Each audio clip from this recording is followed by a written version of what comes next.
Hi friends, welcome to Sam Institute. Daily Current Affairs 2025 February 22nd. Today Current Affairs headlines. మరి Andhra Telangana DSC prepare అవుతున్న ప్రతి ఒక్కరికి and school assistant executive వరకు current affairs అనేది చాలా important అన్న.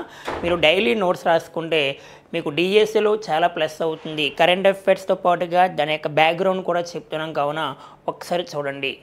టుడే కరెంట్ అఫైర్స్ యొక్క హెడ్లైన్స్ అండ్ డిఎస్సి స్పెషల్ మనకి ఫస్ట్ వన్, చైనాలో కోవిడ్ తరహా కొత్త వైరస్. మనకి 2019 డిసెంబర్ అనేది మనందరికీ ఐడియా ఉందన్న.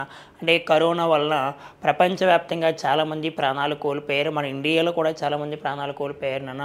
మరి ఈ సమయంలో లాక్డౌన్ విధించారు. ప్రపంచంలో తొలిసారిగా కోవిడ్ వ్యాక్సిన్ ఏ దేశంలో కనుగొన్నారు, భారతదేశంలో తయారు చేసిన కోవిడ్ వ్యాక్సిన్స్ ఏంటి, భారత్ బయోటెక్ తయారు చేసిన కోవిడ్ వ్యాక్సిన్ పేరు ఏం పేరని అంటే మనకు ప్రశ్న రావచ్చు. నెక్స్ట్ మన యువ విజ్ఞాన కార్యక్రమం యువీకా అనేది వార్తలో ఉంది.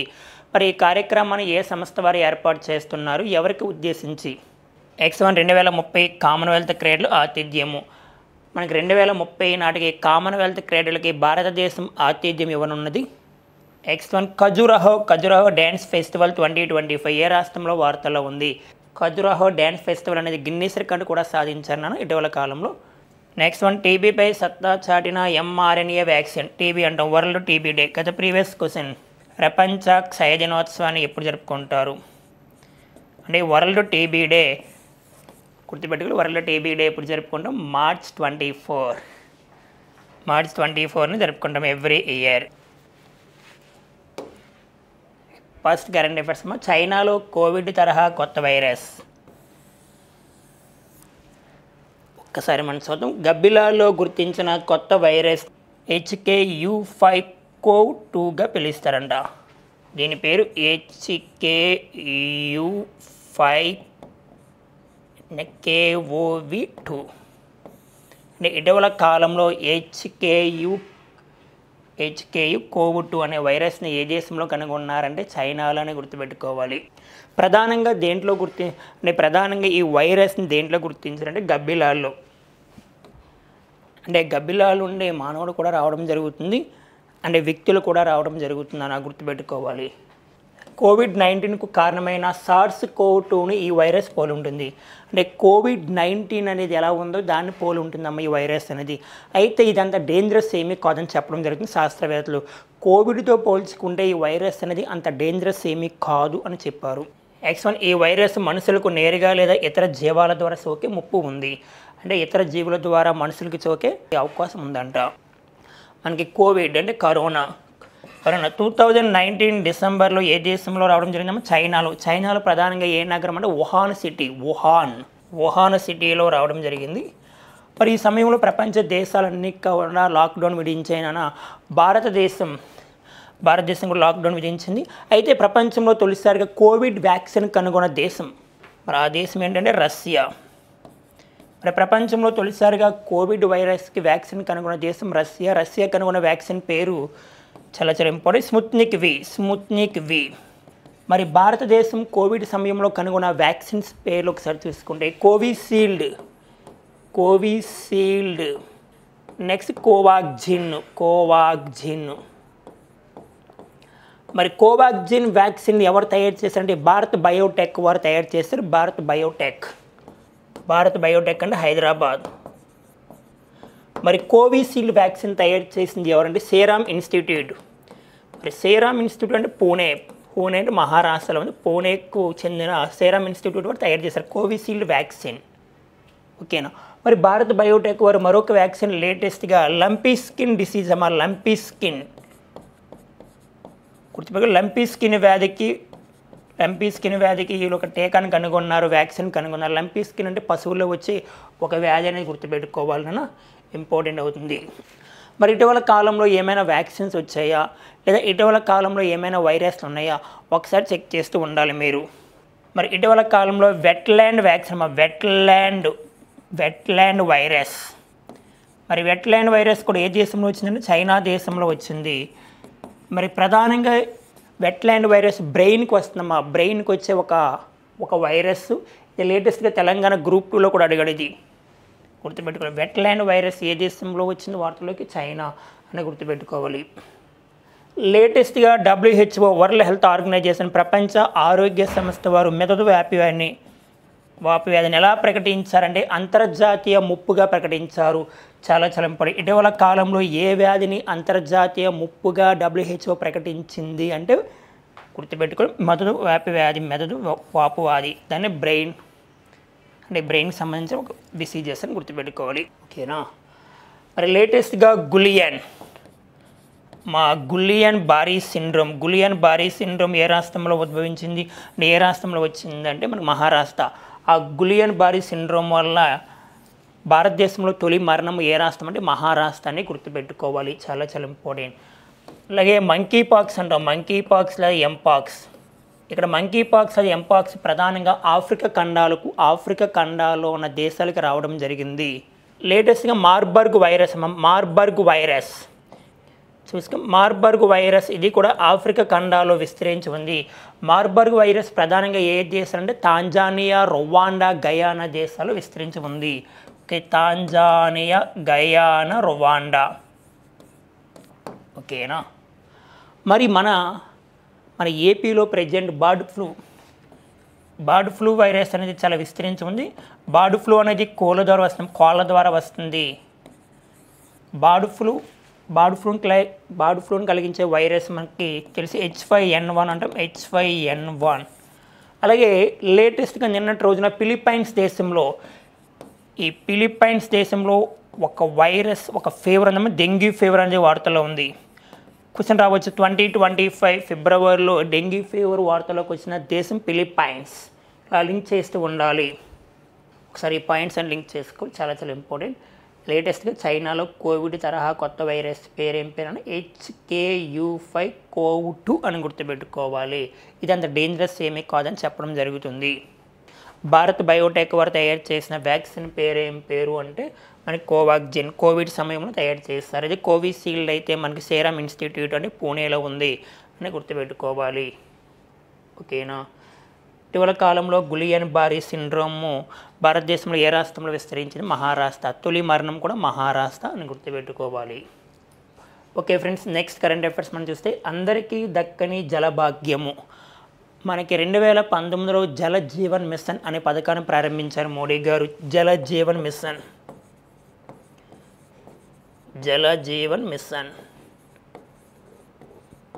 ఓకే 2019. అయితే జల జీవన్ మిషన్ యొక్క ముఖ్య ఉద్దేశం ఏంటంటే 2024 నాటికి ప్రతి ఇంటికి త్రాగునీటిని అందించడము. అంటే 100కి 100% కుళాయిల ద్వారా వాటర్ అందించడమే జల జీవన్ మిషన్ యొక్క ముఖ్య ఉద్దేశము. 2024 అయిపోయింది. దీని యొక్క గడువును కూడా మరలా పెంచారు దీని యొక్క గడువు మరలా 2028 వరకు పెంచారు. మరి జల జీవన్ మిషన్ అనే పథకాన్ని తీసుకొచ్చింది 2019. దీని ముఖ్య ఉద్దేశం 2024 నాటికి ప్రతి ఇంటికి 100కి 100% త్రాగునీటిని అందించడము. ఇంకా 100కి 100% అనేది భారతదేశం సాధించలేదు కావున గడువును పెంచారు. ఎంతకి? 2028. అయితే ఒకసారి మనం చూస్తే జల జీవన్ మిషన్ JJM అని పిలుస్తారు. JJM కింద 2024 నాటికి దేశీయంగా గ్రామీణ ప్రాంతాల్లోని ప్రతి ఇంటికి నల్ల నీరు అందించాలని కేంద్రం లక్ష్యంగా పెట్టుకుంది. అయితే ఇండియాలో పల్లెలో దాదాపు 19.36 కోట్ల గృహాలు ఉన్నాయి. దాదాపుగా భారతదేశంలో పల్లె ప్రాంతాల్లో 19.36 కోట్ల గృహాలు ఉన్నాయి. మరి ఈ సంవత్సరం ఫిబ్రవరి నాటికి 2025 ఫిబ్రవరి 10 నాటికి 79.79% ఇళ్లకే నల్ల అందుతుందంట. దాదాపుగా 2025 ఫిబ్రవరి 10 నాటికి కేవలం 79.79% మాత్రం అందుతుంది. 100కి 100% ఇంకా సాధించలేదు. ఈ సమయంలో కేంద్రం ఏం చేసిందంటే మరలా ఎక్స్టెండ్ చేసింది ఈ స్కీమ్ని 2028 వరకు. అయితే ఒక ఇంపార్టెంట్ ప్రశ్న ఏంటంటే భారతదేశంలో తొలిసారిగా జల జీవన్ మిషన్ 100కి 100% సాధించిన తొలి రాష్ట్రము గోవా. జల జీవన్ మిషన్ పథకం ద్వారా మంచినీటి అందిస్తుంది. 100కి 100% సాధించిన ఫస్ట్ స్టేట్ గోవా. మరి గోవా తరహాలో కొన్ని రాష్ట్రాలు ఉన్నాయి 100కి 100% సాధించిన రాష్ట్రాలు చూద్దాం. ఒకసారి చూస్తే ప్రస్తుతం తెలంగాణ, అరుణాచల్ ప్రదేశ్, గుజరాత్, హర్యానా, పంజాబ్ వంటి పల్లె ప్రాంతాల్లో 100కి 100% నీరు అందుతుందంట. గుర్తుపెట్టుకోవాలి. భారతదేశం యొక్క టార్గెట్స్ మీకు ఇంపార్టెంట్ నాన్న. అంటే ఇండియా టార్గెట్స్ ఒకసారి మనం చూస్తే 2024 జలజీవన్ మిషన్ సాధించాలని టార్గెట్ పెట్టుకుంది. మరలా దాన్ని ఎక్స్టెండ్ చేసింది 2028 వరకు. నెక్స్ట్ ప్రపంచ నీటి దినోత్సవం వరల్డ్ వాటర్ డే ప్రతి సంవత్సరం మార్చి 22వ తారీఖున జరుపుకుంటాం. అంటే ఈ ప్రపంచ నీటి దినోత్సవాన్ని, అదే ప్రపంచ వాతావరణ దినోత్సవాన్ని ప్రతి సంవత్సరం ఎప్పుడు జరుపుకుంటాం అంటే మార్చి 23న జరుపుకుంటాం. మనకి 2024లో ఎర్త్ అవర్గా ఏ రోజు జరుపుకున్నాం? ఎర్త్ అవర్ దేనికోసం అంటే పర్యావరణాన్ని కాపాడడం కోసము 2024 ఎర్త్ అవర్. మరి ఏ రోజు అంటే మార్చి 23న ఇంపార్టెంట్. మరి 2024లో హాటెస్ట్ డే అంటే అత్యంత ఉష్ణోగ్రత నమోదైన ఒక డే ఉంది నాన్న 2024లో. 2024 హాటెస్ట్ డే అంటే అత్యంత ఉష్ణోగ్రత నమోదైంది ఇప్పుడు అంటే జూలై 22. ఇలా పాయింట్స్ మనం లింక్ చేస్తూ ఉండాలి. జలజీవన్ మిషన్ పథకం ద్వారా 100కి 100% సాధించిన రాష్ట్రం గోవా. ప్రజెంట్ ఆ గోవా తరహాలో కొన్ని రాష్ట్రాలు తెలంగాణ, అరుణాచల్ ప్రదేశ్, గుజరాత్, హర్యానా, పంజాబ్ రాష్ట్రాలు కూడా ఉన్నాయని గుర్తుపెట్టుకోవాలి. జలజీవన్ మిషన్ పథకం తీసుకొని 2019. నెక్స్ట్ ఆ 2019లో పిఎం కిసాన్ అనే పథకాన్ని తీసుకొచ్చారు. ప్రధానమంత్రి కిసాన్ అనే పథకాన్ని ప్రారంభించింది 2019. Okay friends, next current affairs మనం చూస్తే చీఫ్ ఎకనామిక్ అడ్వైజర్గా ఒక వ్యక్తి ఉన్నారు. ఆయన పదవి కాలాన్ని కేంద్ర ప్రభుత్వం ఒక 2 years ఎక్స్టెండ్ చేసింది. మరి ఆయన పేరు ఎవరంటే వి అనంత నాగేశ్వరన్. గుర్తుపెట్టుకో, వి అనంత నాగేశ్వరన్ గారు. ఆయన పదవి కాలాన్ని కేంద్ర ప్రభుత్వం ఒక 2 years ఎక్స్టెండ్ చేసింది 2027 మార్చి 31 వరకు. మరి ఈయన మనకి 2022లో రావడం జరిగింది. మన తెలుగులో ఏమని పిలుస్తారంటే కేంద్ర ప్రభుత్వ ముఖ్య ఆర్థిక సలహాదారుడు. ఓకే, కేంద్ర ప్రభుత్వానికి ముఖ్య ఆర్థిక సలహాదారుడు. అయితే ఈయన 2022లో ఎవరి ప్లేస్లో వచ్చారంటే కేవి సుబ్రహ్మణ్యన్ స్థానంలో వచ్చారు. కేవి సుబ్రహ్మణ్యన్ స్థానంలో రావడం జరిగింది. ప్రస్తుతం భారతదేశానికి కేంద్ర ప్రభుత్వానికి లేదా భారతదేశానికి ముఖ్య ఆర్థిక సలహాదారునిగా ఎవరు పనిచేస్తున్నారు? వి అనంత నాగేశ్వరన్ గారు. ఆయన యొక్క పదవి కాలాన్ని ఒక 2 years ఎక్స్టెండ్ చేశారు. అలాగే మనకి నీతి ఆయోగ్ CEO యొక్క పదవి కాలాన్ని కూడా ఎక్స్టెండ్ చేశారని నిన్నటి రోజున మాట్లాడుకున్నాం. నీతి ఆయోగ్ CEO బివిఆర్ సుబ్రహ్మణ్యం యొక్క పదవి కాలాన్ని 1 year ఎక్స్టెండ్ చేశారు. నీతి ఆయోగ్ 4th CEO ఎవరంటే బివిఆర్ సుబ్రహ్మణ్యం. మరి నీకు పదవి కాలం 2025 ఫిబ్రవరితో ఎండ్ అవుతుంది. మరలా కేంద్ర ప్రభుత్వం ఏం చేసింది? 1 year ఎక్స్టెండ్ చేసిందని గుర్తుపెట్టుకోవాలి. ఇలా లింక్ చేస్తూ ఉండాలి పాయింట్స్ని. అలాగా ప్రస్తుతం ఆర్థిక కార్యదర్శి ఎవరు అని అడగచ్చు. ప్రస్తుతం ఆర్థిక కార్యదర్శి తుహినకాంత పాండే. అది ప్రస్తుతం కేంద్ర హోంశాఖ కార్యదర్శి. ఆయన హోంశాఖ మంత్రి అంటే ఓం బిర్లా అని అందరూ చెప్తారు. ఆయన హోంశాఖ కార్యదర్శిగా ఎవరు పనిచేస్తున్నారు? గోవింద్ మోహన్. అదే ప్రస్తుతం విదేశాంగ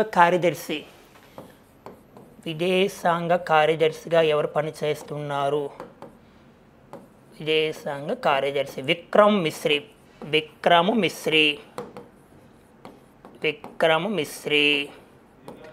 ప్రస్తుతం విదేశాంగ శాఖ మంత్రి ఎస్ జైశంకర్. విదేశాంగ కార్యదర్శి అయితే విక్రమ్ మిశ్రీ. నీతి ఆయోగ్ CEOగా బివిఆర్ సుబ్రహ్మణ్యం. అదే చీఫ్ ఎకనామిక్ అడ్వైజర్గా పనిచేస్తుంది అనంత నాగేశ్వరన్ గుర్తుపెట్టుకోవాలి. అదే ఆర్థిక కార్యదర్శి అయితే తుహినకాంత పాండే. అండ్ హోంశాఖ కార్యదర్శి గోవింద్ మోహన్. ప్రస్తుతం కేంద్ర ఆర్థిక శాఖ మంత్రి నిర్మలా సీతారామన్ పనిచేస్తున్నారు. ప్రస్తుతం కేంద్ర విద్యాశాఖ మంత్రిగా మనకి ధర్మేంద్ర ప్రధాన్ గారు పనిచేస్తున్నారు. ప్రస్తుతం కేంద్ర ప్రస్తుతం కేంద్ర ఆరోగ్య శాఖ మంత్రి జేపీ నడ్డా గారు, జయప్రకాష్ నడ్డా. అంటే ఆరోగ్య శాఖ మంత్రి జేపీ నడ్డా, ఆర్థిక శాఖ మంత్రి నిర్మలా సీతారామన్. ఆ నిర్మలా సీతారామన్ గారే లేటెస్ట్ 2025 ఫిబ్రవరి 1వ తారీఖున బడ్జెట్ను ప్రవేశపెట్టారు అని గుర్తుపెట్టుకోవాలి. ప్రస్తుతం కేంద్ర పౌర విమాన శాఖ మంత్రిగా పనిచేస్తుంది రామ్మోహన్ నాయుడు గారు పనిచేస్తున్నారు. ప్రజెంట్ హోంశాఖ మంత్రి ఎవరంటే అమిత్ షా గారు పనిచేస్తున్నారు. అలా కాకుండా లోక్సభ స్పీకర్ అయితే మనకి ఓం బిర్లా గారు పనిచేస్తున్నారనేది లింక్ చేస్తూ ఉండాలి. ఓకేనా. ఇంకా మీకు కావాలంటే రక్షణ శాఖ మంత్రి రాజ్నాథ్ సింగ్ గారు. ప్రస్తుతం కేంద్ర రక్షణ శాఖ మంత్రి Rajnath Singh. Okay friends, next current affairs మనం చూస్తే యువ విజ్ఞాన కార్యక్రమం, మరి దీన్నే యువికా అని పిలుస్తారు. యువ విజ్ఞాన కార్యక్రమాన్ని ఎవరు ఏర్పాటు చేయనున్నారు అంటే ఇస్రో, భారత అంతరిక్ష పరిశోధన సంస్థ ఆధ్వర్యంలో జరుగుతుంది. ప్రధానంగా స్టూడెంట్స్ని ఎంకరేజ్ చేయడం కోసం, సైన్స్ పట్ల అవగాహన కల్పించడానికి, టెక్నాలజీ మీద వారికి ఒక నమ్మకాన్ని కలిగించడం కోసము ఈ కార్యక్రమాన్ని ఏర్పాటు చేస్తున్నారు. ఒక్కసారి మనం చూస్తే 2025 రిజిస్ట్రేషన్ ప్రక్రియ ఫిబ్రవరి 24 నుంచి మార్చి 23 వరకు ఉంటుంది. ఎవరైనా మనకి స్టూడెంట్స్ దాంట్లో జాయిన్ అవ్వచ్చు. ప్రధానంగా 8th క్లాస్ అయిన స్టూడెంట్స్ అమ్మ, పర్టికులర్గా అందరూ కాదు. చూస్తే 8వ తరగతి పూర్తి చేసిన విద్యార్థులకి ఇస్రో అవకాశం కల్పిస్తుంది. ప్రధానంగా ఎవరంటే గ్రామీణ ప్రాంత విద్యార్థులకు సైన్స్పై ఆసక్తి కలిగించేందుకు దీన్ని ఏర్పాటు చేయనున్నారు. Next one, science and technology, science అప్లికేషన్పై ప్రాథమిక జ్ఞానాన్ని అందించనున్నారు. గుర్తుపెట్టుకోవాలి, సైన్స్ అండ్ టెక్నాలజీ, సైన్స్ అప్లికేషన్పై ప్రాథమిక జ్ఞానాన్ని, ప్రైమరీ నాలెడ్జ్ ఎలా ఉంటుందనేది వారికి అవగాహన కల్పిస్తూ ఉంటారు ఇస్రో. ఇస్రో అంటే భారతదేశ అంతరిక్ష పరిశోధన సంస్థ, అంటే ఇండియన్ స్పేస్ రీసెర్చ్ ఆర్గనైజేషన్. ఇది 1969లో ఏర్పాటు అయింది.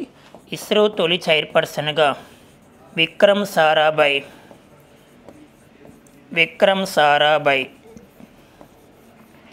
ఒకసారి మనం చెక్ చేసుకుంటే ఇస్రో తొలి చైర్పర్సన్గా Vikram Sarabhai, second one MGK Menon, third one Satish Dhawan, fourth one UR Rao, next one Kasturi Rangarajan, G Madhavan Nair, K Radhakrishnan, Shailesh Nayak, AS Kiran Kumar, కే7 ఎస్ సోమనాథన్.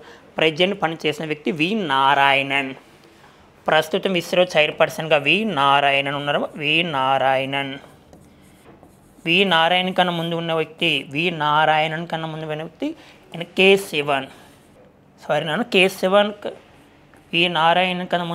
వ్యక్తి ఎస్ సోమనాథ్ కన్నా ముందు వ్యక్తి కే7.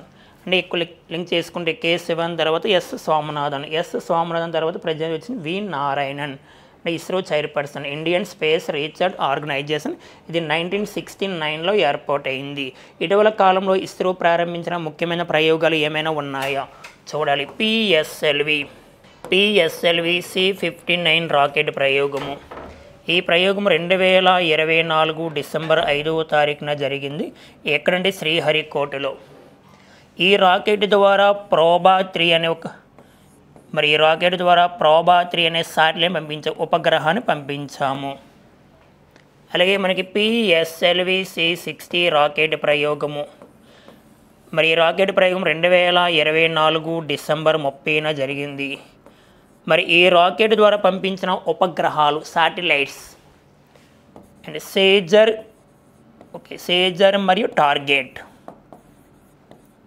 భారత అంతరిక్ష పరిశోధన సంస్థ ఇస్రో సేజర్ మరియు టార్గెట్ అనే ఉపగ్రహాలను ఏ రాకెట్ ద్వారా పంపించింది? పిఎస్ఎల్వి C-60 అని గుర్తుపెట్టుకోవాలి. అలాగే మనకి జిఎస్ఎల్వి F-15 రాకెట్ ప్రయోగము మనకి 2025 ఫిబ్రవరి 29వ తారీఖున జరిగింది నాన్న. మరి ఈ రాకెట్ ప్రయోగం ఇస్రోకి అనేది 100వ రాకెట్ ప్రయోగము. జిఎస్ఎల్వి F-15కి ఇస్రోకి 100వ రాకెట్ ప్రయోగం అనేది గుర్తుపెట్టుకోవాలి. ఈ రాకెట్ ద్వారా పంపించిన ఉపగ్రహము NVS-02 అనే ఉపగ్రహాన్ని పంపించిన రాకెట్ జిఎస్ఎల్వి F-15. అలాగే మనకి గత previous question and PSLV C-37 rocket ప్రయోగం మోస్ట్ ఇంపార్టెంట్. ఈ రాకెట్ ప్రయోగాన్ని ఇస్రో 17 ఫిబ్రవరి 15వ తారీఖున చేయడం జరిగింది. ఎందుకు ఇంపార్టెన్స్ అంటే PSLV C-37 ఎందుకు ఇంపార్టెన్స్ అంటే ఒకేసారి ఏకకాలంలో 104 ఉపగ్రహాలు పంపించిన 104 శాటిలైట్స్. అంటే ఇస్రో అత్యధిక ఉపగ్రహాలను పంపించిన రాకెట్ పేరు PSLV C-37. ఈ ప్రయోగం జరిగింది 2017 ఫిబ్రవరి 15. 104 శాటిలైట్స్ 104 ఉపగ్రహాలు పంపించింది. ఓకేనా? Okay friends, next current affairs మనం చూస్తే 2030 కామన్వెల్త్ క్రీడలు ఆతిథ్యము. భారతదేశం ఇవ్వబోతుంది ఆతిథ్యం. అయితే ఒక కండిషన్, అన్ని క్రీడలు ప్రవేశపెడితేనే, అంటే కామన్వెల్త్ గేమ్స్ ఉన్న అన్ని గేమ్స్ కూడా ఉంటేనే మేము ఆతిథ్యం ఇస్తామని చెప్పడం జరుగుతుంది. చూద్దాం, 2030 కామన్వెల్త్ క్రీడల ఆతిథ్యం ఏ దేశం? భారత్. ఎందుకు ఇలా కండిషన్ పెడుతుంది భారతదేశం అంటే 2026 గ్లాస్గోలో జరగవలసిన క్రీడల్లో కొన్ని గేమ్స్ని తొలగించేశారు ఆటోమేటిక్గా లేటెస్ట్గా. చూద్దాం, 2026 గ్లాస్గో క్రీడల నుంచి hockey, next badminton, next wrestling, next one cricket, next shooting and table tennis and స్క్వాష్లను తొలగించారు. అంటే 2026లో ఆడుతున్న కామన్వెల్త్ గేమ్స్ నుంచి ఏ గేమ్స్ తొలగించేస్తారు అంటే hockey, badminton, wrestling, cricket, shooting, table tennis and squash. మరి కామన్వెల్త్ గేమ్స్ తొలిసారిగా ఎప్పుడు ప్రారంభమయ్యాయంటే 1930. కామన్వెల్త్ గేమ్స్ ప్రతి 4 సంవత్సరాలకు ఒకసారి జరుగుతాయన్నా గుర్తుపెట్టుకోవాలి. మరి తొలిసారిగా ఎక్కడ ప్రారంభమయ్యాయి అంటే హమిల్టన్లో ప్రారంభమయ్యాయి. హమిల్టన్ అంటే ఆస్ట్రేలియా. మన ఇండియాలో కామన్వెల్త్ గేమ్స్ ఎప్పుడు జరిగాయి అంటే 2010లో. భారత్లో తొలిసారిగా కామన్వెల్త్ గేమ్స్ జరిగింది 2010 అని గుర్తుపెట్టుకోవాలి. నెక్స్ట్ 2018లో కామన్వెల్త్ గేమ్స్ ఎక్కడ జరిగాయి? 2018లో అంటే ఆస్ట్రేలియా. నెక్స్ట్ వన్ 2022లో ఎక్కడ జరిగే కామన్వెల్త్ గేమ్స్? బర్మింగ్ హోమ్లో జరిగాయి. బర్మింగ్ హోమ్ అంటే ఇంగ్లాండ్. మరలా 2026లో గ్లాస్గో అంటే ఏ దేశం అంటే గుర్తుపెట్టుకోవాలి, స్కాట్లాండ్లో జరగవలసి ఉంది నాన్న. ఆ తర్వాత 2030లో మన ఇండియా వస్తుంట. మరి ఇటీవల కాలంలో క్రీడారంగానికి సంబంధించిన ఏమైనా ఉన్నాయి అంశాలు చూస్తే మనకి 33వ ఒలింపిక్స్ జరిగాయి. 33వ ఒలింపిక్స్. ఈ 33వ ఒలింపిక్స్ 2024 జూలై 26 నుండి ఆగస్ట్ 11 వరకు ఎక్కడ జరిగాయి? ప్యారిస్లో జరిగాయి. అందుకే ప్యారిస్ ఒలింపిక్స్ అంటాం. ఈ ఒలింపిక్స్లో ఇండియా ర్యాంకు 71. ఇండియా సాధించిన పథకాలు 6. 0+1+5. గోల్డ్ ఏమో 0, సిల్వర్ 1, బ్రాంజ్ ఏమో 5 అని గుర్తుపెట్టుకోవాలి. స్వర్ణము, రజతము, కాంస్యము. ఈ 33వ ప్యారిస్ ఒలింపిక్స్లో ఫస్ట్ ప్లేస్ ఏముంది? యూఎస్ఏ సాధించిన మొత్తం పథకాలు 126. 40, 42, 44. Gold, silver, bronze. అంటే ఒలింపిక్స్ కూడా ఎవ్రీ 4 years వన్ టైం, ప్రతి 4 సంవత్సరాలకు ఒకసారి జరుగుతాయి. మరలా 34th ఒలింపిక్స్ 2028 లాస్ ఏంజల్స్ అంటే అమెరికా. మరి 34th ఒలింపిక్స్ 2028లో లాస్ ఏంజల్స్ జరుగుతాయి కదా. ఒక 5 కొత్త క్రీడలు ఏర్పాటు చేయనున్నారు. ఇది చాలా చాలా ఇంపార్టెంట్. ఒక 5 న్యూ గేమ్స్ యాడ్ అవుతాయంట. 5 న్యూ గేమ్స్. Baseball, cricket. ఈ క్రికెట్లో ప్రధానంగా T20 గేమ్ని యాడ్ చేస్తారు. Next one flag football. Next one lacrosse. Next one squash. SQASH squash అనే గేమ్. ఈ 5 గేములు మరి ఏ ఒలింపిక్స్లో యాడ్ చేస్తున్నారంటే 2028 ఒలింపిక్స్. అదే Los Angeles Olympics. Baseball, cricket, flag football, lacrosse and squash అని పిలుస్తారు. ఇటీవల కాలంలో మన ఇండియాలో జరిగిన గేమ్స్ ఏమైనా ఉన్నాయా చూస్తే 38 నేషనల్ గేమ్స్. ఈ 38 నేషనల్ గేమ్స్ ఆల్రెడీ మనకి జరిగాయినా. 38 నేషనల్ గేమ్స్ జనవరి 28 నుండి ఫిబ్రవరి 14 వరకు ఉత్తరాఖండ్లో డెహ్రాడూన్లో జరిగాయి. దీని యొక్క మస్కట్ మౌలి అని చెప్పుకున్నాం. అలాగే లేటెస్ట్గా మన ఇండియాలో ఫాస్ట్ ఖోఖో వరల్డ్ కప్ జరిగింది జనవరి 13 నుండి జనవరి 19 వరకు ఇండియాలో జరిగింది. ఆ ఇండియాలో జరిగితే మరి విన్నర్ ఎవరంటే ఇండియా. మరి ఏ దేశం పైన విజయం సాధించిందంటే నేపాల్ పైన ఫస్ట్ ఖోఖో వరల్డ్ కప్. అంటే పురుషులు మహిళలు విజేత ఎవరంటే భారతదేశము, ఏ దేశం పైన నేపాల్. ఇలా లింక్ చేస్తూ ఉండాలి పాయింట్స్ని. Okay friends, next current affairs మనం చూస్తే ఖజురాహో డ్యాన్స్ ఫెస్టివల్ 2025 చాలా ఇంపార్టెంట్. ఖజురాహో డ్యాన్స్ ఫెస్టివల్ 2025 ఎక్కడంటే మధ్యప్రదేశ్లో ఖజురాహోలో ఫిబ్రవరి 20 నుంచి 26 వరకు జరుగుతున్నాయి. మరి ఎన్నవ ఎడిషన్ ఈసారి 2025లో జరుగుతున్న ఈ ఫెస్టివల్ ఎన్నవ ఎడిషన్ 51వ ఎడిషన్. దాదాపుగా 139 మంది కళాకారులు 24 గంటల పాటు చేసిన సుదీర్ఘ శాస్త్రీయ నృత్యానికి గిన్నీస్ రికార్డు వచ్చింది మొన్నటి రోజున. మరి రాష్ట్ర సాంస్కృతిక శాఖ ఆధ్వర్యంలో ఏర్పాటు చేసిన మారటాన్ నృత్యంలో కథక్, భరతనాట్యము, కూచిపూడి, మోహిని అట్టము. అంటే ఇక్కడ ఖజురాహో డ్యాన్స్ ఫెస్టివల్ మధ్యప్రదేశ్లో కొన్ని సాంప్రదాయ క్రీడలు అక్కడ ప్రదర్శించారు. ఏంటి అంటే ఓకే కథక్ అంటే మనకి ఉత్తరప్రదేశ్, నెక్స్ట్ భరతనాట్యం తమిళనాడు, కూచిపూడి ఆంధ్రప్రదేశ్, మోహిని అట్టము కేరళ. భారతదేశంలో శాస్త్రీయ నృత్యాలు అంటే క్లాసికల్ డ్యాన్స్ 8 ఉంటాయేమో. గత డిఎస్ఎల్ అడిగాడు, చాలా ఇంపార్టెంట్. ఈ 8 చూసుకుంటే కథక్, నెక్స్ట్ కథాకళి, మోహిని అట్టం, సత్రియ, ఒడిస్సీ, మణిపూరి, భరతనాట్యము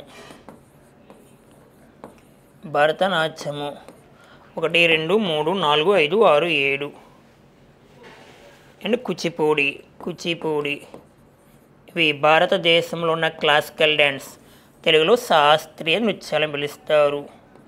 8 నుంచి ప్రశ్న వచ్చే అవకాశం ఉంది మనకి. అంటే కథక్ అంటే ఉత్తరప్రదేశ్, అంటే కథాకళి కేరళ, మోహిని అట్టము కేరళ, సత్రియ అంటే అస్సాం, ఒడిస్సా అంటే ఒడిస్సీ చూసుకోవాలి, ఒడిస్సీ అంటే ఒడిస్సా, మణిపూరి అంటే మణిపూర్, భరతనాట్యం తమిళనాడు, కూచిపూడి ఆంధ్రప్రదేశ్. ఓకేనా. ఇటీవల కాలంలో ఏమైనా ఫెస్టివల్స్ ఉన్నాయా చూసుకోవాలి. లేటెస్ట్గా పూరి జగన్నాథ రథయాత్ర మనకి ఒడిస్సాలో జరిగింది. అలాగే అంబుబాచి ఫెస్టివల్, గత ప్రీవియస్ క్వశ్చన్, అంబుబాచి మేళా అంటారు. అంబుబాచి మేళా అంటే కామాఖ్యదేవి అమ్మవారి ఫెస్టివల్. ఎక్కడ జరుగుతుంది? అస్సాంలో జరుగుతుంది అంబుబాచి మేళా. చాలా ఇంపార్టెంట్. అంబుబాచి ఫెస్టివల్ అనవచ్చు, లేదా మేళా, అస్సాం. ఇప్పుడు ఖజురాహో డ్యాన్స్ ఫెస్టివల్ 2025 మధ్యప్రదేశ్ అంటే మనం గుర్తు రావాల్సింది భారతదేశంలో టైగర్స్ ఎక్కువ ఉన్న రాష్ట్రం మధ్యప్రదేశ్. భారతదేశంలో ఫారెస్ట్ ఎక్కువ ఉన్న రాష్ట్రం, అడవులు ఎక్కువ ఉన్న రాష్ట్రం మధ్యప్రదేశ్.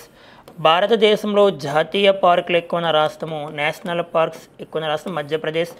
భారతదేశంలో ఎస్టీ జనాభా ఎక్కువ ఉన్న రాష్ట్రం మధ్యప్రదేశ్. ఆ మధ్యప్రదేశ్లో ఇండోర్లో మరి ఇటీవల కాలంలో భిక్షాటన రహిత నగరంగా, భారతదేశంలో తొలిసారిగా భిక్షాటన రహిత రాష్ట్రం అయితే మధ్యప్రదేశ్. ఏ నగరం అయితే? ఇండోర్. ఆ ఇండోర్ మనకి 2024లో గిన్నీస్ రికార్డ్ సాధించింది. ఏకాకాలంలో 11 లక్షల మొక్కలు నాటి ఆ ప్రాంతము లేదా ఆ నగరం గిన్నీస్ రికార్డ్ సాధించింది. మనకి ఇండోర్ అంటే గుర్తు రావాల్సింది, మధ్యప్రదేశ్లో ఇండోర్ అంటే గుర్తు రావాల్సింది భారతదేశంలో పరిశుభ్రమైన నగరంగా అది వార్తల్లో ఉంది. అంటే ఇండియన్ క్లీనిస్ట్ సిటీగా పిలుస్తారు.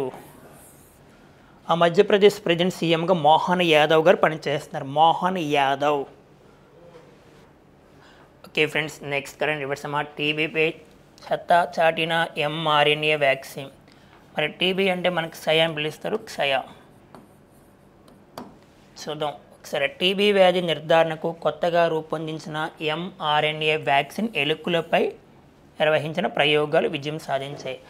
అంటే టీబీ వ్యాధికి ఇప్పటి వరకు మనం ఒక మెడిసిన్ ఇచ్చేవాళ్ళమి, ఒక వ్యాక్సిన్ ఇచ్చేవాళ్ళమి, అదే బీసీజీ అనేది అందరికీ వర్తించట్లేదు, అందరిలో పని చేయట్లేదు. ముఖ్యంగా పెద్దవారిలో ఈ వ్యాక్సిన్ సరిగా పని చేయకపోవడం వల్ల ఇప్పుడు కొత్తగా mRNA వ్యాక్సిన్ తీసుకురాబోతున్నారు. దీనికోసమనే చూసుకోలేదు. ఆ వ్యాధి పేరు టీబీ. మరి ఏ దేశంలో దీనిపైన పరిశోధన చేస్తారు అంటే ఏ దేశం వాళ్ళు దేనిపైన పరిశోధన చేస్తారు చూస్తూ ఉండాలి. మరి ఈ జీవుల్లో రోగ నిరోధక శక్తిని ఈ వ్యాక్సిన్ పెంపొందించినట్లు అంటే ఎలుకలపై చేసిన పరిశోధన అనేది విజయవంతమైంది. రోగ నిరోధక శక్తిని కలిగి ఉండని రోగ నిరోధక శక్తిని తట్టుకునే క్యాపబిలిటీ వాటికి ఉంది. అలాగే మనుషులు కూడా తట్టుకుంటారు. ఈ తర్వాత ఎప్పుడైతే ఎలుకలపై పరిశోధన చేస్తారో ఆ తర్వాత మనుషులకు కూడా ఈ వ్యాక్సిన్ ఇవ్వడం జరుగుతుంది. మరి ఏ శాస్త్రవేత్తలు గుర్తించారంటే ఆస్ట్రేలియా శాస్త్రవేత్తలు వ్యాక్సిన్ అభివృద్ధి చేశారు. మరి టీబీ అనేది మైక్రో బ్యాక్టీరియా ట్యూబర్క్యులోసిస్ అనే బ్యాక్టీరియా వలన వస్తుందంట. మరి ప్రస్తుతం టీబీ వ్యాధికి బీసీజీ టీకాను వాడుతున్నారు. వరల్డ్ టీబీ డే, ప్రపంచ టీబీ దినోత్సవం, దాని తెలుగులో ఏమంటే క్షయ అని పిలుస్తాం. ప్రతి సంవత్సరం ఎప్పుడు జరుపుకుంటాం? మార్చి 24వ తారీఖున జరుపుకుంటాం అనేది గుర్తుపెట్టుకోవాలి. ఏమంటాం? మచ్చూచి అంటాం. మచ్చూచి అంటే స్మాల్ పాక్స్. ఈ మచ్చూచికి వ్యాక్సిన్ కనుగొన్న వ్యక్తి గతంలో అడగడమా? ఆయన పేరు ఎడ్వర్డ్ జెన్నర్. మచ్చూచికి వ్యాక్సిన్ కొనగ వ్యక్తి ఎడ్వర్డ్ జెన్నర్. మచ్చూచి మనం స్మాల్ పాక్స్ అని అంటామని గుర్తుపెట్టుకోవాలి. మరి భారతదేశం టీబీ రహిత దేశంగా మారబోవడానికి ఒక టార్గెట్ పెట్టుకుంది 2025. మా 2025 నాటికి భారతదేశం టీబీ రహిత దేశంగా మారబోతున్నాం అనేది ఒక టార్గెట్గా పెట్టుకున్నాం. అవ్వచ్చు, అవ్వకపోవచ్చు. ఓకేనా? Okay friends, next current affairs doctor Agarwal's eye hospital brand అంబాసిడర్గా. డాక్టర్ అగర్వాల్ ఐ హాస్పిటల్ అనేది తమిళనాడు చెన్నై కేంద్రంగా పనిచేస్తుంది. దీనికి బ్రాండ్ అంబాసిడర్గా అంటే ఐకాన్గా ప్రచారకర్తగా ఎవరు రావడం జరిగింది? సచిన్ టెండూల్కర్. ఇండియన్ క్రికెటర్, మీకు ఐడియా ఉంది సచిన్ టెండూల్కర్. మరి ఏ విధంగా అది వార్తల్లోకి వచ్చిందంటే 100 సెంచరీలు చూడాలి. 100 సెంచరీలు 100 రోగుల నినాదంతో ప్రతి సంవత్సరం ఉచిత శస్త్రచికిత్సలు అందిస్తామని ప్రకటించింది డాక్టర్ అగర్వాల్స్ ఐ హాస్పిటల్ వారు. సచిన్ టెండూల్కర్ 100 సెంచరీలు చేశారు ఆటోమేటిక్గా మనకి. అలా అంటే ప్రతి సంవత్సరం 100 మంది రోగులకి కంటి హాస్పిటల్ ద్వారా మేము ఉచితంగా వైద్యం అందిస్తామని చెప్పడం జరుగుతుంది.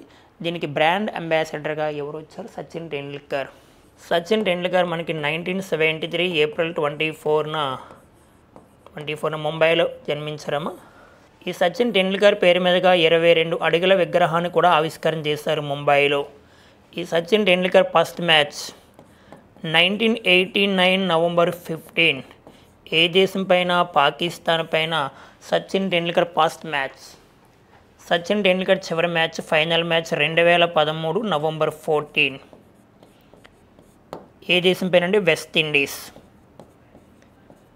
ఆ సచిన్ టెండూల్కర్ మనకి 2012 నుండి 2018 వరకు రాజ్యసభ మెంబర్గా పనిచేస్తారు. రాజ్యసభ చైర్పర్సన్గా పనిచేస్తారు.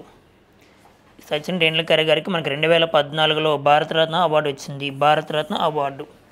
ఈ భారతరత్న అవార్డును ప్రారంభించింది 1954. ఈ భారతరత్న అవార్డు పొందిన మహిళలు ఇప్పటి వరకు 5. ఫస్ట్ వన్ ఎవరు అంటే Indira Gandhi, mother Teresa. Next Arun Asaf Ali. Next one MS Subbalakshmi, Lata Mangeshkar. 5 మహిళలకు వచ్చింది. ఇందిరాగాంధీ 1971లో వచ్చింది. Mother Teresa 1980, Arun Asaf Ali 1997, MS Subbalakshmi 1998, Lata Mangeshkar 2001. ఆ భారతరత్న సచిన్ టెండూల్కర్కి వచ్చింది 2014. అవార్డును ప్రారంభించి 1954. మనకి 2024 నాటికి ఎంతమందికి వచ్చిందంటే 53 మందికి. ఒక పర్టికులర్గా 2024లో ఎంతమందికి వచ్చిందంటే 5 వచ్చింది. ఈ 5తో కలిపి మొత్తం 53 మంది. 1954 నుండి 2024 వరకు ఎంతమందికి వచ్చింది? 53. ఆ 53 మందిలో మహిళలు ఎంతమంది? 5 మెంబర్స్. 53 మందిలో విదేశీయులు ఫారినర్స్ 2 మెంబర్స్. భారతరత్న అవార్డు పొందిన తొలి విదేశీయుడు ఖాన్ అబ్దుల్ గఫార్ ఖాన్. ఈయనకి 1987లో వచ్చింది పాకిస్తాన్. గత డిఎస్ఎల్ అడిగాడు. భారతరత్న అవార్డు పొందిన 2వ విదేశీయుడు మనకి నెల్సన్ మండేలా 1990లో రావడం జరిగింది. 2024లో భారతరత్న వచ్చిన వ్యక్తులు 5 మెంబర్స్. ఆ 5 మెంబర్స్లో Karpoori Thakur, LK Advani, PV Narasimha Rao and Chaudhary Charan Singh, MS Swaminathan. 2024లో భారతరత్న వచ్చిన వ్యక్తులు Karpoori Thakur, LK Advani, PV Narasimha Rao, Chaudhary Charan Singh, MS Swaminathan. ఇక్కడ సచిన్ టెండూల్కర్ వార్తల్లోకి వచ్చారు కాన మరి ఆయన రాసిన ఒక బుక్ కూడా ఉందమ్మా, famous book, playing with my way. Sachin Tendulkar మనకి ఇండియాలో జరిగిన 13వ క్రికెట్ వరల్డ్ కప్, ఆ 13వ క్రికెట్ వరల్డ్ కప్ 2023 అక్టోబర్ 5 నుండి నవంబర్ 19 వరకు జరిగింది. దీనికి బ్రాండ్ అంబాసిడర్గా కూడా పనిచేస్తారు సచిన్ టెండూల్కర్, ప్రచారకర్తగా పనిచేస్తారు. అలాగే మనకి ఎస్బీఐ అంటాం, స్టేట్ బ్యాంక్ ఆఫ్ ఇండియా ప్రచారకర్తగా ప్రజెంట్ పనిచేస్తుంది ఎంఎస్ ధోని, మహేంద్ర సింగ్ ధోని. ఈ మహేంద్ర సింగ్ ధోని ప్రజెంట్ ఇటీవల కాలంలో మనకి హర్యానాలో కాదు జార్ఖండ్లో జరిగిన ఎన్నికల ప్రచారకర్తగా పనిచేసింది. ఎవరు అంటే 2024 జార్ఖండ్ ఎన్నికల ప్రచారకర్తగా పనిచేసిన వ్యక్తి ఎంఎస్ ధోని, మహేంద్ర సింగ్ ధోని అని గుర్తుపెట్టుకోవాలి. ఇలా ఏ పాయింట్స్ వచ్చినా లింకప్ చేస్తూ ఉండాలి. అలాగే యునెస్కో అంటాం, యునెస్కో ఇండియా ప్రచారకర్తగా ఎవరు పనిచేస్తున్నారు? వి శర్మ గారు. అలాగే యూనిసెఫ్ ఇండియా ప్రచారకర్తగా కరీనా కపూర్ పనిచేస్తున్నారు. Okay friends, next current affairs మనం చూస్తే ఆల్ ఇండియా ట్రాన్స్జెండర్ కాన్ఫరెన్స్. మరి ట్రాన్స్జెండర్ అంటే లింగ మార్పిడి చేసుకున్న వ్యక్తులు. మరి ఇటీవల కాలంలో స్వలింగ సంపర్కాన్ని చట్టం చేసిన దేశం అంటే స్వలింగ సంపర్క చట్టాన్ని ఆమోదించిన దేశం 2025 జనవరిలో ఆ దేశం థాయిలాండ్. చాలా ఇంపార్టెంట్. మరి 2025లో స్వలింగ సంపర్క చట్టాన్ని ఆమోదించిన దేశము థాయిలాండ్. స్వలింగ సంపర్కం అంటే సేమ్ మ్యారేజ్ అమ్మ, అంటే అబ్బాయికి అబ్బాయి మ్యారేజ్ చేసుకుంటారు, అమ్మాయికి అమ్మాయి మ్యారేజ్ చేసుకోవడము. అలా ప్రపంచంలో తొలిసారిగా ఏ దేశం అంటే నెదర్లాండ్ 2001లో తీసుకొచ్చింది. లేటెస్ట్గా ఏ దేశం అంటే మన థాయిలాండ్. ఇప్పుడు ట్రాన్స్జెండర్స్ కోసము భారతదేశంలో తొలిసారిగా ఒక కాన్ఫరెన్స్, ఒక సమ్మిట్ జరిగింది. గుర్తుపెట్టుకోవాలి, చాలా ఇంపార్టెంట్. దాదాపుగా ఒక 2000 మంది ట్రాన్స్జెండర్ ఈ కార్యక్రమంలో పాల్గొన్నారు. వారికి అవగాహన కల్పించడానికి ట్రాన్స్జెండర్స్ ఏమి తక్కువేమీ కాదు, వారికి కూడా రైట్స్ ఉన్నాయి, వారికి కూడా ప్రాథమిక హక్కులు, ప్రాథమిక విధులు అన్నీ వర్తిస్తాయి, వారు కూడా దేశంలో ఒక భాగం అనేది అంటే చెప్పడానికి, వారిలో అవగాహన కల్పించడానికి మరి ఈ సమ్మిట్ని ఏర్పాటు చేస్తారు. మరి దేశంలో తొలిసారిగా ఎక్కడంటే అజ్మీర్లో ప్రారంభమైంది. అజ్మీర్లో ప్రధానంగా ఏ నగరం అంటే వైశాలి నగరము. ఫిబ్రవరి 17 నుండి దాదాపుగా 10 రోజులు జరుగుతుంది. ఫిబ్రవరి 17వ తారీఖున స్టార్ట్ అయింది. ఒక 10 రోజులు ఉంటుంది కార్యక్రమం. ఫిబ్రవరి 17న కచ్చి తొలై ఆచారంతో ప్రారంభమైంది. ఈ కార్యక్రమం ముఖ్య ఉద్దేశం సమాజంలో ట్రాన్స్జెండర్ ఎదుర్కొంటున్న సమస్యలను పరిష్కరించే లక్ష్యంతో ఏర్పాటు చేస్తారు.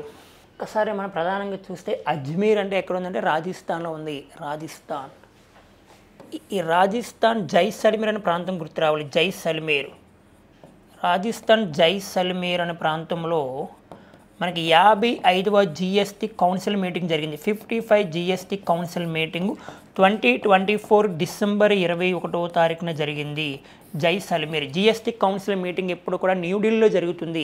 ఈసారి జైసల్మేర్ అనే ప్రాంతంలో జరిగింది. రాజస్థాన్ అని గుర్తు రావాల్సింది. ప్రపంచంలో తొలిసారిగా ఓం ఆకారంలో ఒక దేవాలయాన్ని ఏర్పాటు చేస్తున్నారు. ప్రపంచంలో తొలిసారిగా ఓం ఆకారంలో దేవాలయాన్ని ఎక్కడ ఏర్పాటు చేస్తారంటే రాజస్థాన్ అంటే ఏ ప్రాంతంలో ప్రధానంగానే పాలి. ఈ రాజస్థాన్లో దేవమాలి అనే ఒక గ్రామం ఉంది. ఈ దేవమాలి 2024లో ఉత్తమ పర్యాటక గ్రామంగా ఎంపికైంది. 2024లో ఉత్తమ పర్యాటక గ్రామంగా మరి ఏది ఎంపికైందంటే దేవమాలి అంటే రాజస్థాన్. మరి ఆంధ్రప్రదేశ్లో ఉత్తమ పర్యాటక గ్రామంగా 2024లో అహోబిలం ఎంపికైంది. అహోబిలం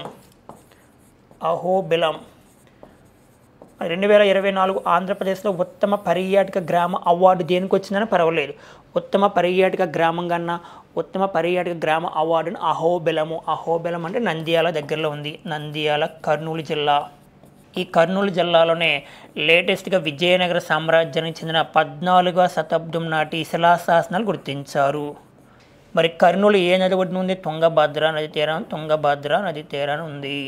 ఓకే ఫ్రెండ్స్, మరి ఈరోజు ఉన్న కరెంట్ అఫైర్స్ మీద గత ప్రీవియస్ క్వశ్చన్స్ ఒకసారి మనం చూద్దాం. ఏ విధంగా అడిగాడు. ఫస్ట్ మన భారతదేశంలో తొలిసారిగా కామన్వెల్త్ గేమ్స్ ఏ సంవత్సరంలో నిర్వహించారు? మరి కామన్వెల్త్ గేమ్స్ అంటే ప్రతి 4 సంవత్సరాలకు ఒకసారి జరిగితే, ఒలింపిక్స్ కూడా ప్రతి 4 సంవత్సరాలకు ఒకసారి జరిగితే, పారా ఒలింపిక్స్ ప్రతి 4 సంవత్సరాలకు ఒకసారి జరిగితే, నెక్స్ట్ అమెరికా అధ్యక్షక పదవి కాలము 4 సంవత్సరాలు, ఫిబ్రవరి 4 ప్రపంచ క్యాన్సర్ దినోత్సవం, డిసెంబర్ 4 ఇండియన్ నేవీ డే.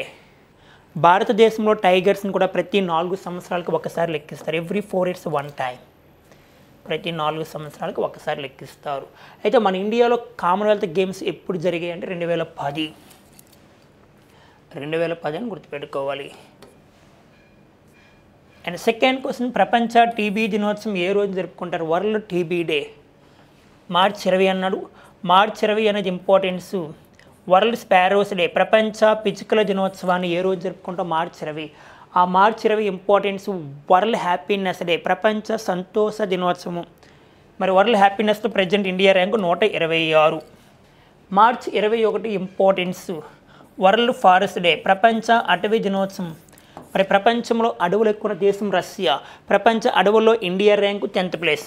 భారతదేశంలో అడవులు ఎక్కువ రాష్ట్రం మధ్యప్రదేశ్. మరి ఆప్షన్ ఏంటంటే ఆప్షన్ థర్డ్ రైట్ ఆన్సర్. మార్చి 24. April 7 importance. World health day, ప్రపంచ ఆరోగ్య దినోత్సవాన్ని జరుపుకుంటారు. Next third question, Ambubachi Mela ఈ రాష్ట్రానికి సంబంధించింది. అంబుబాచి ఫెస్టివల్ ఎక్కడంటే ఒడిశా అన్నాడు. ఆప్షన్ 2లో రాజస్థాన్ ఇచ్చాడు. ఆప్షన్ 3లో నెక్స్ట్ అస్సాం ఇచ్చాడు. ఆప్షన్ 4లో తమిళనాడు. మరి this is right answer, Assam అని గుర్తుపెట్టుకోవాలి. అంబుబాచి ఫెస్టివల్ అస్సాం. భారతదేశంలో తొలిసారిగా జిఎస్టీను అమలు చేసిన రాష్ట్రం కూడా ఏ రాష్ట్రం అంటే అస్సాం. ఆ జిఎస్టీ యాక్ట్ 2016లో వచ్చింది. జిఎస్టీ అమల్లోకి వచ్చింది 2017 జూలై 1. ఆ జూలై 1 ఇంపార్టెన్స్ జిఎస్టీ డే. జిఎస్టీకి నినాదం 1 నేషన్ 1 ట్యాక్స్ 1 మార్కెట్. ఒకే దేశము ఒకే పన్ను ఒకే మార్కెట్. ఆ జిఎస్టీ ప్రచారకర్తగా ప్రజలను పనిచేస్తుంది అమితాబ్ బచ్చన్. ఇలా లింక్ చేసుకోవాలి. ఓకే ఫ్రెండ్స్, ఈరోజు మనకు ఉన్న కరెంట్ అఫైర్స్ ఇవి. And all the best.